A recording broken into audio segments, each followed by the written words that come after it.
ano nito ni Aid, nung nakaraan lang, meron siyang, hindi pa ganun kalalim yung pinagsamahan namin ni Kuya Richard, pero nakilala ko kagad siya kasi nagkaroon kasi ako ng problema, isa po siya sa tumulong sa akin nung time na yun. Kaya maraming salamat kay Richard. Happy birthday, God bless you. Yeah.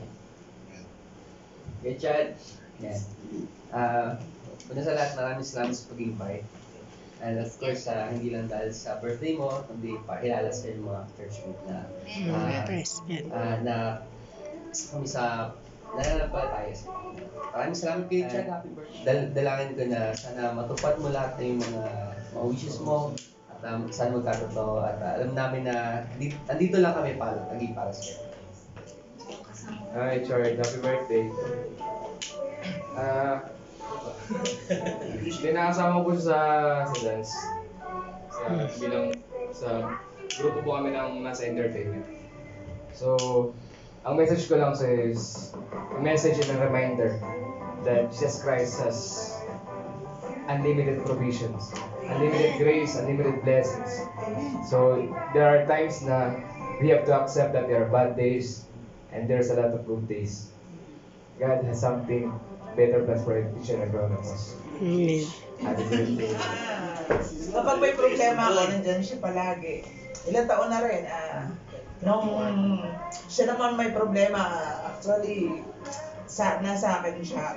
Kaya parang atin na rin, talagang totoong kapatid na. Saka kahit lagi kami nagkisigawan sa bahay, parang kami nag-aaway palagi. So, ang mabait, makulit, matakaw pa din. Yun lang. Kailan ba? Hey, Richard, I want you to know that you are such a blessing sa amin, dito sa simbahan, at alam ko sa bawat isa na nakakasalamuha mo. You are such a good person, and thank you for not being ashamed of the gospel that you have received. Yes. I know that you will face a lot of pressure, you will face a lot of persecution, no? But thank you for standing firm. Thank you for declaring your faith, for not being ashamed of it. Amen. And I pray that patuloy pa rin ang paglakad mo. And sabi nga ni Pastor Jan kanina, you will experience the fullness of God's love. Amen. And nananampalataya ako na tapat ang ating Panginoon. Ang inumpisahan niya, nagawa sa iyo na mabuti, ay tatapusin niya. Amen. And continue to, maggugulat ka na lang isang araw na hindi mo namamalayan kung paano ka pinagpapalan ng Panginoon. Amen. And may you always be surrounded by good people. May you always be, yung maging pagpapala ka sa mga tao na nakapaligid sa iyo. Amen. I salute you, brother, and I declare all the blessings that God has already planned for your life. Amen. So, happy birthday, blessed birthday. I love you. Bro, my birthday na. Hindi, nakaka-bless lang si Bro Richard, sabi nga, di ba? Lahat ng mga wishes nyo sa kanya, lahat ng mga prayer at saka sa mga kaibigan na outside our church. Praise God sa mga buhay ng mga kaibigan niya outside the church na kung gaano si Bro Chad kabuti. Doon natin makikita na hindi lang inside the church and outside the church also.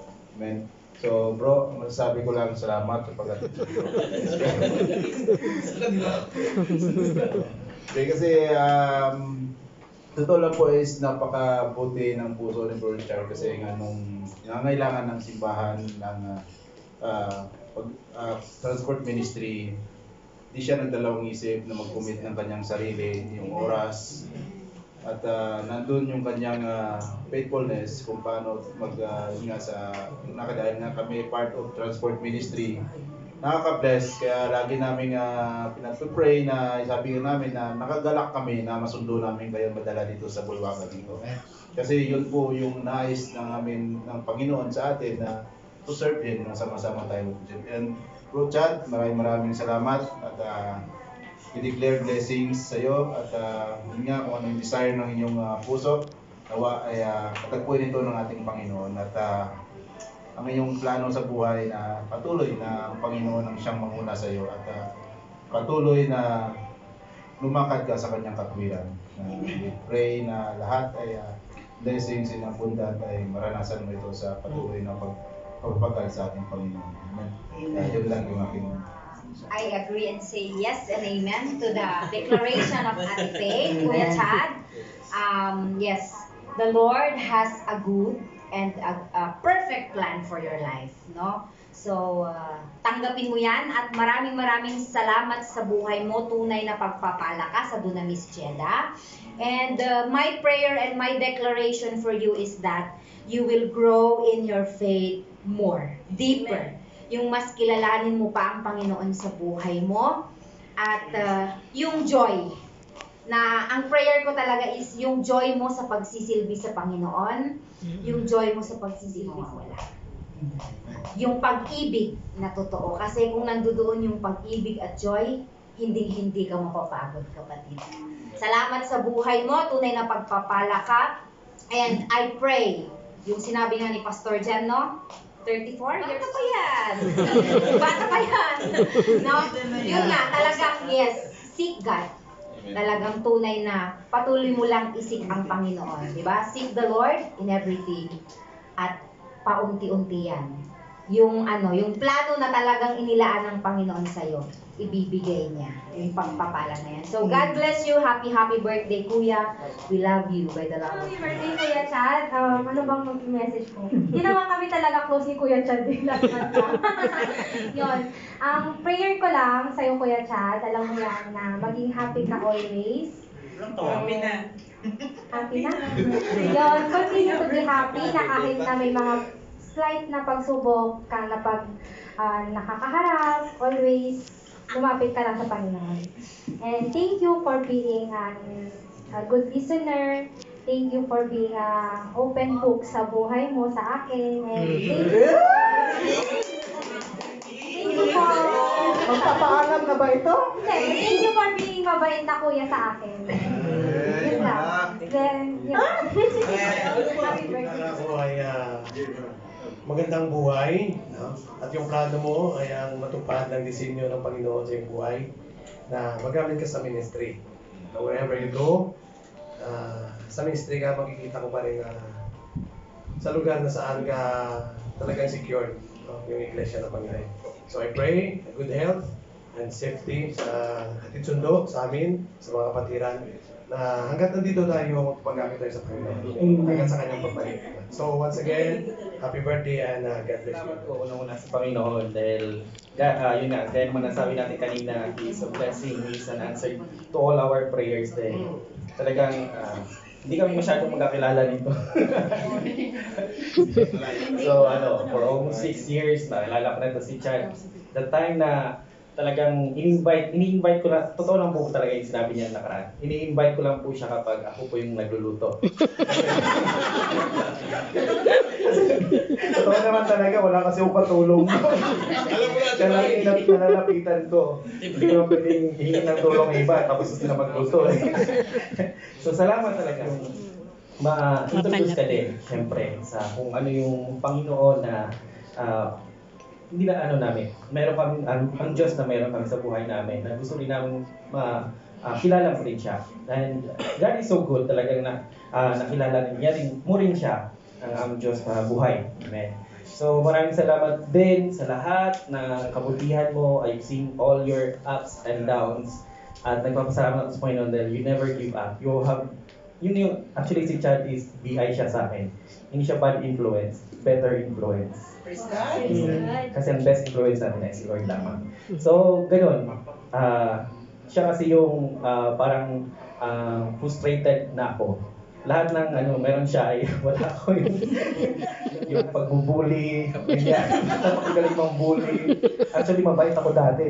Makasama ko to, naging bully na rin ako. Bully in a good way. Diba? Praise God. Dahil yun, ganyan si Chad. Open naman talaga ang buhay ni Chad. Kapag kilala mo siya, hindi siya na magtago kung anong yung mga story ng kanyang buhay. And thank you din for opening your life to us. Dahil kahit gano'n siya ka-busy, sobrang busy nito kasi ang dami niyang sidelines sa buhay. Ayan, may mga grupo din po kasi siya. Aside from here in the church, meron pa po siyang mga ibang grupo na yun din, kasama-kasama niya rin po. Maraming salamat sa inyong lahat, sa inyong mga buhay din. You have been part of Chad's growth din. Diba?